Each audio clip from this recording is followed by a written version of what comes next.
Okey, kita baca dulu buku ni, dosa-dosa yang dilupakan. Dosa-dosa yang dianggap biasa.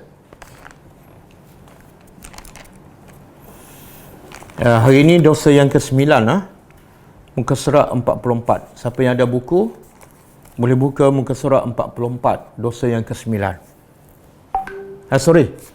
Dosa yang ke-10 dah, dosa yang ke-10. Muka surat 46. Muka surat 46. Dosa yang ke-10 kata penulis, di antara tujuan zina, dosa yang ke-10 ialah zina.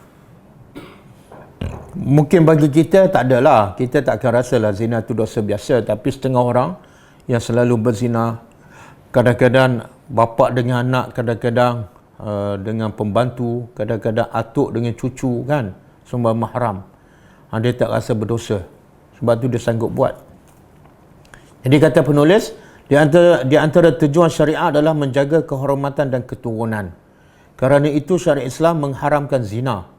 Allah berfirman, wala taqrabuz zina innahu kana fahishatan wa sa'a sabila. Maksud dia, dan janganlah kamu mendekati zina. Ya Allah larang bukan setakat jangan zina, tapi dekati zina pun haram. Sebab itulah apa-apa saja yang membawa kepada zina, hukumnya adalah haram. Contoh berdua-duaan, bercakap dengan bukan mahram yang tidak ada kepentingan agama, tak ada kaitan dengan agama, semuanya haram. Isteri bercakap dengan lelaki lain tanpa sebab dan tanpa tujuan, itu semua adalah haram. Kenapa? Sebab dia termasuk mendekati perbuatan zina. Semua zina tu bermula daripada bertemu, bercakap dan sebagainya. Jadi Allah kata jangan mendekati zina, kerana sesungguhnya zina itu adalah satu perbuatan yang keji dan suatu jalan yang sangat buruk. Bahkan syariat menutup segala pintu dan sarana yang mengundang perbuatan zina. Islam menghalang ataupun menutup semua perbuatan yang membawa kepada zina, iaitu dengan mewajibkan hijab.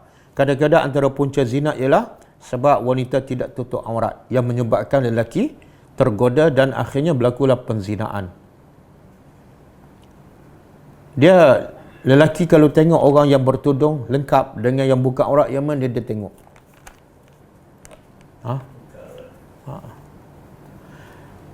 Juga dengan melarang berkhalwat, kena pakai hijab, tutup aurat. Yang kedua, Islam melarang berkhalwat, duduk berduaan antara lelaki dengan perempuan yang bukan mahram. Kadang-kadang tuan rumah dengan pembantu rumah.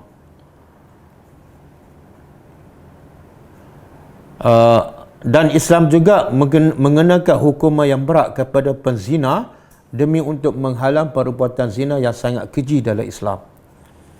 Contohnya penzina yang muhsan, yang telah berkahwin, kalau dah cukup bukti, dihukum dengan hukuman yang paling berat dan menghinakan, iaitu rejam dengan batu hingga mati kalau dia telah berkahwin. Dan ini pernah berlaku pada zaman Rasulullah SAW. Dia nak hukum penzina ni kena ada saksi 4 orang. Biasanya tak cukup saksi 4 orang. Sebab saksi yang 4 orang tu, pertama 4 orang, yang kedua kena adil, yang ketiga kena tengok betul-betul. Kalau tidak ada semua tu, tak boleh jadi saksi dan hukum tu tak boleh sabit. Tapi berlaku juga hukuman rejam sampai mati di zaman Nabi. Sebab apa? Bukan sebab cukup 4 saksi, tapi sebab orang yang berzina tu yakin pada hari akhirat. Dia cukup yakin, kalau aku tak dihukum kat dunia, hukum di akhirat lagi dahsyat. Maka lebih baik aku lepas hukuman di dunia supaya terlepas hukuman yang lagi dahsyat. Jadi akhirnya mereka serah diri, kan? Jadi sebab itulah pendidikan paling penting bukan dengan undang-undang, tapi dengan akidah, keyakinan kepada kehidupan akhirat. Sekarang ada bukti pun dia tak mengaku, kan? Hukuman itu, iaitu penzina yang telah berkahwin, rejam sampai mati, ditimpakan agar ia merasakan akibat daripada perbuatannya yang sangat keji.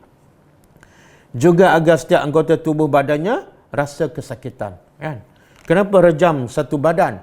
Supaya satu badan dia rasa sakit. Kenapa nak supaya satu badan rasa sakit? Sebab masa dia berzina, dia rasa sedap satu badan, kan? Ada orang berzina sedap kat kepala je.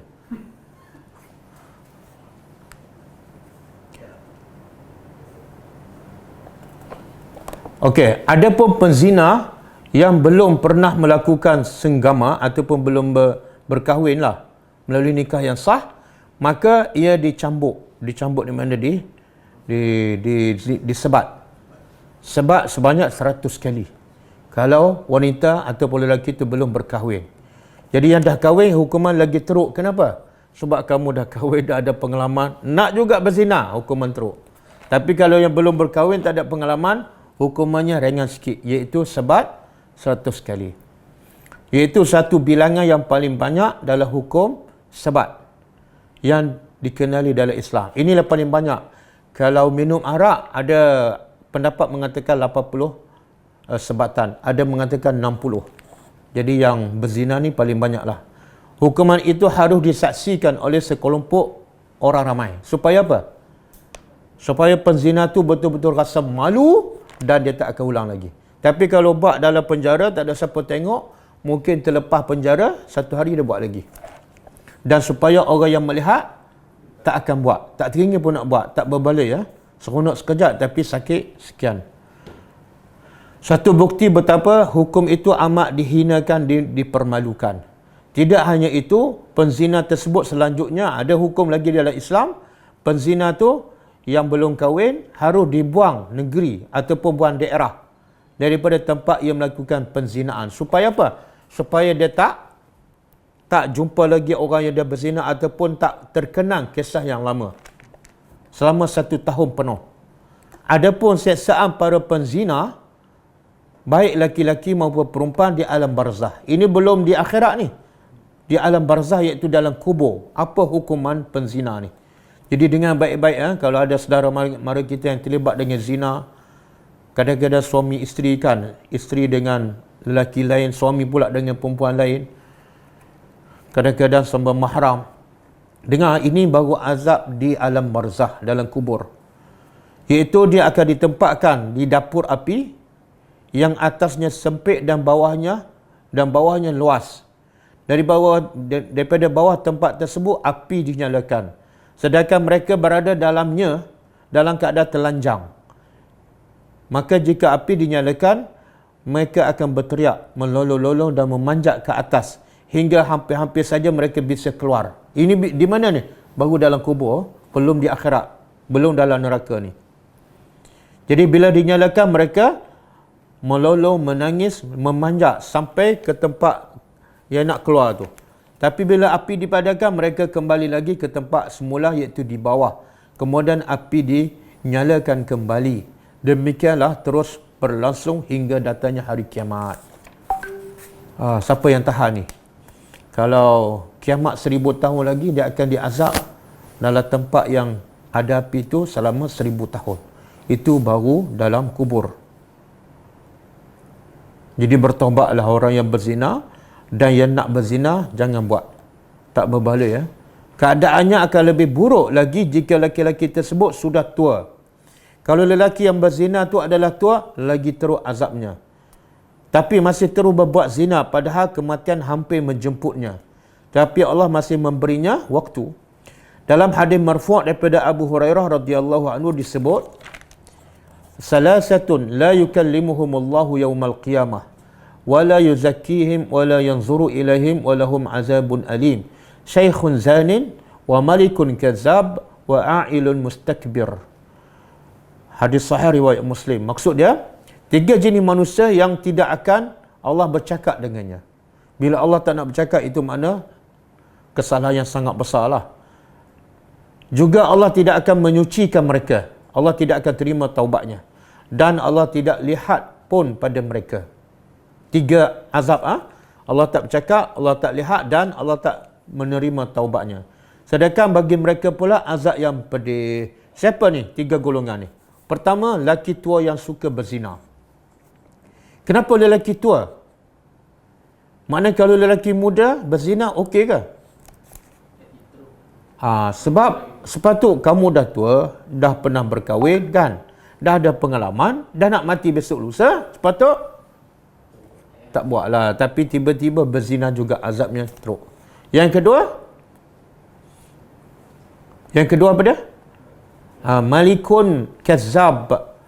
raja yang berdusta ataupun pemimpin yang berdusta. Kenapa ni? Pemimpin yang dusta azab teruk. Maknanya antara rakyat yang berdusta dengan pemimpin yang berdusta. Sama-sama dusta, tapi seorang rakyat, orang biasa, seorang pemimpin, yang mana lebih besar dosa? Kenapa? Sebab pemimpin, dia ada kuasa. Bila ada kuasa, sebenarnya tak perlu dah bercakap bohong. Gunalah kuasa kan. Tiba-tiba dalam keadaan tu masih berbohong, maka hukumannya sangat berat. Dengar wahai pemimpin. Dengar wahai pemimpin. Kalau kamu bercakap bohong, Allah tak akan pandang pada kamu, Allah tak akan sucikan kamu, dan Allah tidak akan bercakap dengan kamu. Walaupun pengikut kamu membodek kamu. Yang ketiga, orang miskin yang sombong. Jadi orang kaya sombong dengan orang miskin sombong, dua-dua berdosa. Tapi yang mana lagi teruk? Kaya sombong, miskin sombong. Kenapa? Kenapa miskin sombong lagi dahsyat daripada kaya sombong? Orang kaya dia sombong ada sebab tak? Ada. Sebab apa? Sebab dia ada harta. Yang kamu miskin ni apa sebab nak roboh? Rumah dah nak roboh. Beras. Beras pun tak ada, nak sombong apa? Ambil beras ni, tak nak. Sombong pula. Okey, di antara cara mendapat rezeki yang terburuk adalah mahru al-baghi, iaitu pelacuran. Iaitu upah yang diberikan kepada wanita penzina oleh laki-laki yang menzinainya. Penzina yang mencari rezeki dengan menjajakan kemaluannya tidak diterima doanya. Walaupun keluar air mata darah. Bahkan meski doa itu dipanjatkan, walaupun doanya dibaca tengah malam, 1/3 malam. Saat pintu langit dibuka, tapi doanya tetap tidak dimakbulkan. Kebutuhan, keperluan dan kemiskinan bukanlah satu alasan yang dibenarkan syarak sehingga seseorang boleh melanggar ketentuan dan hukum-hukum Allah. Orang Arab dahulu berkata, taju'ul hurratu wala ta'kulu bisadyaiha fa kaifa bi farjiha. Maksud dia, ini pepatah Arab. Seorang wanita yang merdeka, yang lapar, tidak akan makan dengan hasil menjaja kedua buah dadanya. Bagaimana pula mungkin dia menjaja kemaluannya? Di zaman kita sekarang, segala pintu kemiskinan, segala pintu kemaksiatan dibuka lebar-lebar. Betul kan? Nak buat maksiat sekarang senang je. Kadang-kadang berlaku dalam rumah. Kadang-kadang bukan dengan orang luar, tapi sama-sama anak beranak. Dengan atuk, dengan cucu dan sebagainya. Setan mempermudahkan jalan menuju kemaksiatan. Dengan tipu dayanya dan tipu daya pengikutnya. Para tukang maksiat dan ahli kemukaran pula membiu setan. Apa membiu ni? Ini bahasa Indon lah.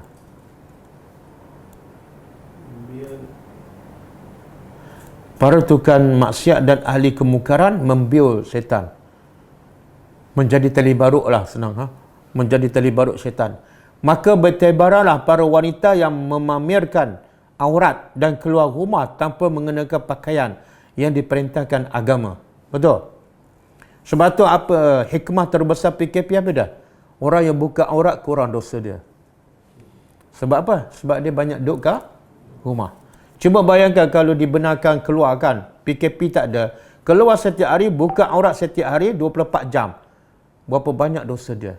Jadi bersyukurlah pada Allah dengan sebab PKP dosa kamu kurang. Kamu tak boleh nak tunjuk aurat kan? Sebab keluar aja kena compound.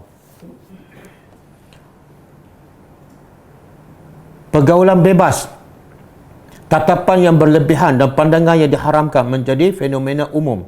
Pergaulan bebas antara laki-laki dengan perempuan bermaharajalela. Rumah-rumah museum semakin laku. Rumah-rumah pelacuran semakin laku. Demikian pula dengan filem-filem. Ini sekarang musim PKP, semua tak ada ni rumah pelacuran kan? Ada juga. Kelab-kelab malam dah tak ada kan? Tutup ah. Demikian pula dengan filem-filem yang membangkitkan hawa nafsu. Banyak orang melancur ke negeri-negeri yang menjanjikan kebebasan maksiat. Di sana sini terdiri bursa seks, pemerkosaan, bermaharajalela di mana-mana. Jumlah anak haram semakin meningkat. Demikian pula halnya dengan kegiatan aborsi, iaitu pengguguran kandungan akibat kumpul kebo dan sebagainya. Ya Allah, kami mohon rahmat dan belas kasihan-Mu, perlindungan dan pemeliharaan daripada sisi-Mu, yang dengannya Engkau melindungi kami daripada perbuatan keji dan mungkar. Ya Allah, kami mohon padamu, bersihkanlah segenap hati kami dan pelihara serta bentingilah kemaluan dan kehormatan kami. Jadikanlah dinding pembatas antara kami dengan hal-hal yang diharamkan. Okey, habis dah.